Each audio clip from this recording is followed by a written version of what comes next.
and welcome to Chesapeake Weekly. Well, the battle against COVID-19 continues here in Chesapeake, and if you haven't received your vaccination yet, it's easier than ever to do so. So most pharmacies and doctors' offices carry the vaccine now, and you can find all those locations at vaccines.gov. Now, if you're still on the fence about whether or not you're going to get the COVID-19 vaccine, new data from the Virginia Department of Health might just persuade you to go ahead and get it. The Virginia Department of Health reports that over 99% of COVID-19 cases in Virginia this year have occurred in those who are not fully vaccinated. So the vaccine is working, we just need more people to get it. Now, even as more people are getting vaccinated, tracking COVID-19 where it does occur in our community is still a really important part of the battle. Believe it or not, even though COVID-19 is a respiratory virus, we shed the virus in our stool, and that's where HRSD comes in. Here's more from Chesapeake Health Director, Dr. Nancy Welch.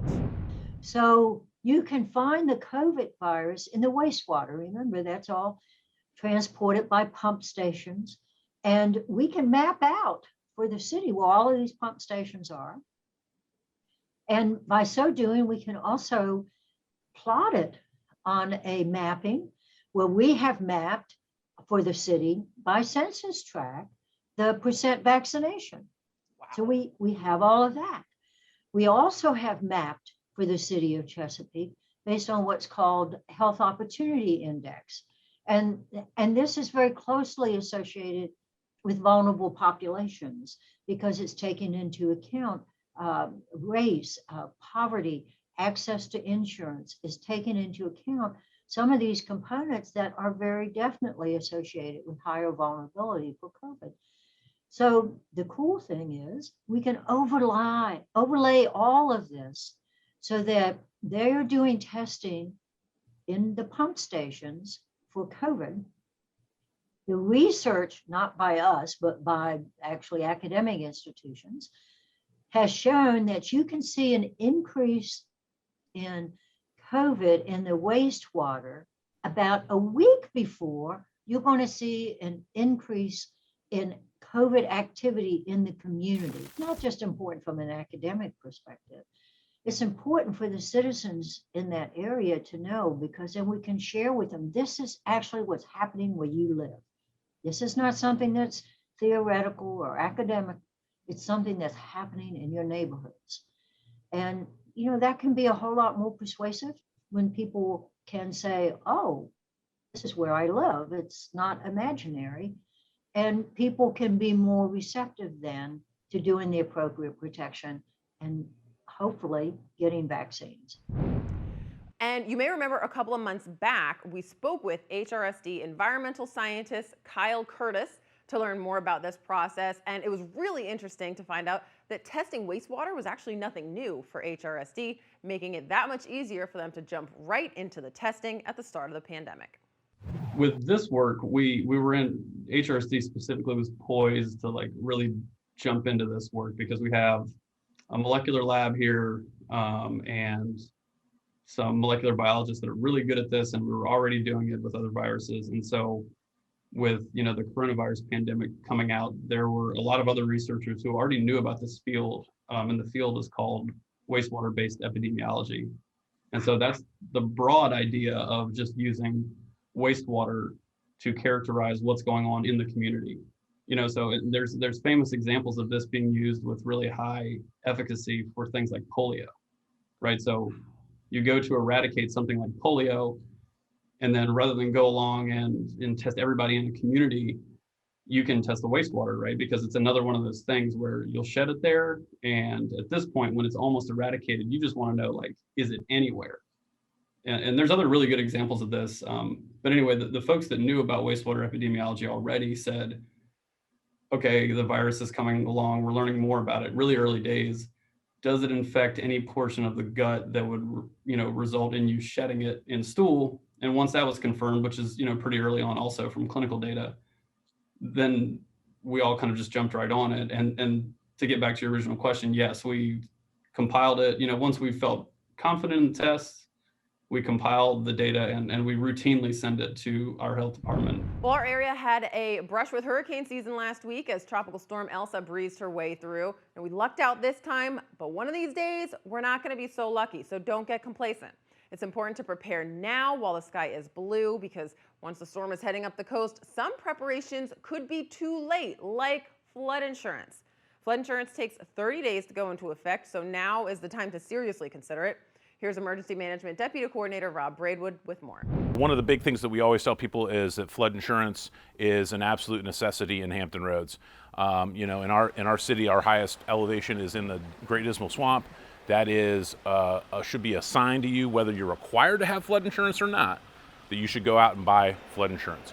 If you're not required to have flood insurance by your mortgage company, you can get a really good rate on what they call a preferred rate policy in flood insurance, and you can get $350,000 worth of coverage for about $500, $600. It's a really good deal. So if you can buy flood insurance, we really highly recommend it for anybody in the city of Chesapeake. It can flood anywhere in our city at any time, and so if you do not have that protection, you're going to have some problems because it is flood damage is not covered by your homeowner's insurance policy. Past weather is not a predictor of future weather. That's a common misconception that we have. Oh, it's never flooded here before. Everybody that ever floods has said those words. It has never flooded here before. I don't understand. It can flood anywhere in our city at any time, and we learned that in Matthew, where 80% plus of our flood losses were outside of the floodplain. So we really recommend getting flood insurance if you can. So remember, now is the time to look into flood insurance, and at the very least, it's worth a few minutes of your time to look into it. You can learn more about it at floodsmart.gov or just talk to your insurance agent. All right, shifting gears now to some really fun events coming up in Chesapeake. The popular Kids and Pros football camp is back. This free football clinic has NFL alumni teaching kids safe tackling techniques and position fundamentals while incorporating some valuable life lessons. The camp is for kids ages 7 to 13, takes place July 18th from 1 to 4 at Oscar Smith High School. Now, while it is free, you do have to pre-register at kidsandpros.com. Here's video from the Kids and Pros event back in 2019. They show me their diamond. I don't want to see no triangles, I want to see diamonds. Hit! There we go. Football gives us all a great platform to use to do whatever we want to do, and we want to be very positive, but we believe that we live by 5 core values or character principles, if you want to call them that. Sportsmanship, have a good attitude, integrity, do the right thing, perseverance, never quit, excellence, exceed your expectations, and teamwork, respect each other. And so we try to teach them with those character principles. If you'll live by those, you can be successful in life no matter what you do. So the first drill that we're gonna do. Oh, what age group is this? Oh, good. So we're not gonna get a freebie the first time. So check this out. Anybody kick over a cone, the whole group has to do push-ups, 5 push-ups. And so everybody's not going to be a pro football player. We know that. But you're going to be something when you grow up, and we want you to be successful and a good person to your community and a good citizen. I mean, like, it's motivated, it's persistent, it helps people, it's high level achieve. Like, when you want to get in football, it helps you a lot. It teaches us how to do different things and how to catch the ball and throw the ball. And they script, they don't play they don't play around. And that's the type of people I need.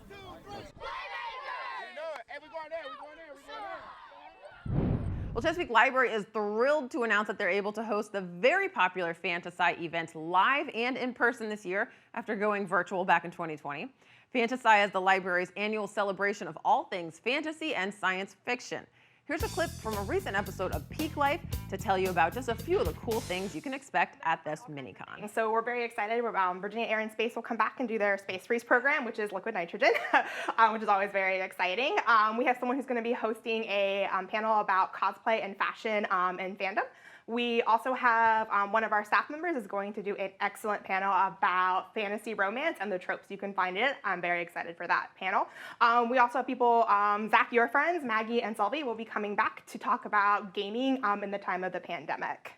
Yeah, it's gaming has certainly had a moment, and it's throughout the pandemic of keeping people together and social while being virtual. And, yeah. So and then really we also have Never Been Designs and Productions. They did Learn to Draw last year, but this year they're going to talk about the journey to becoming a convention artist, because I know a lot of people nowadays are wondering, how do we get into the con life and being vendors? So they'll be talking about that. Very cool. Yeah, I love Never Been. Are there any special other special guests coming this year? So yeah, it's never been Desiree, Tabitha, Maggie, and Selby, obviously, and then of course staff will be hosting some panels. You'll be hosting a panel for us, won't you, Zach? Yes, I'll be hosting a panel on the Virginia Zoo sort of mythological creature, the snallygaster. And we'll be having a scavenger hunt for the kids. So maybe they'll find them around our library this year. That's right. Don't miss any of the fun. Fantasy takes place on Saturday, July 24th at 10 a.m. at the Central Library. It's completely free and costumes are encouraged. You can find a full schedule of the day's activities on the Chesapeake Public Library Facebook page. If you're looking to get your finances back on track, now is the time to sign up for the next session of Bank On Chesapeake. Bank On is a 5-month financial literacy program, now completely virtual, that will help you break free from living paycheck to paycheck. Bank On has been going on for several years now, and there are dozens of graduates whose personal success speaks to the benefit of the program. You can learn more and sign up for the next round of classes at bankonhr.org. The Chesapeake Arboretum continues to host events of all types, many of which aim to make all of us better gardeners. That's just what's coming up at the Camellia Cutting Propagation Workshop on July 17th from 10 a.m. to 1. This will be a hands-on workshop to teach you how to propagate camellias from cuttings. You'll get your experience using cuttings from the camellias at the Arboretum, or you could bring cuttings from one of your own. You'll also want to bring with you some gloves, pruning shears, a Sharpie, and a cooler. There are a limited number of slots, so be sure to register today. You can do so by calling the Agriculture Department at 382-6348. And finally, we leave you with a little preview of what Parks, Recreation, and Tourism has coming up this week. Thank you so much for joining us. We'll see you again next week.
Mom was diagnosed with Alzheimer's at 58 years old. 8 years into the disease was when all the light went out. For me, it was heart-wrenching.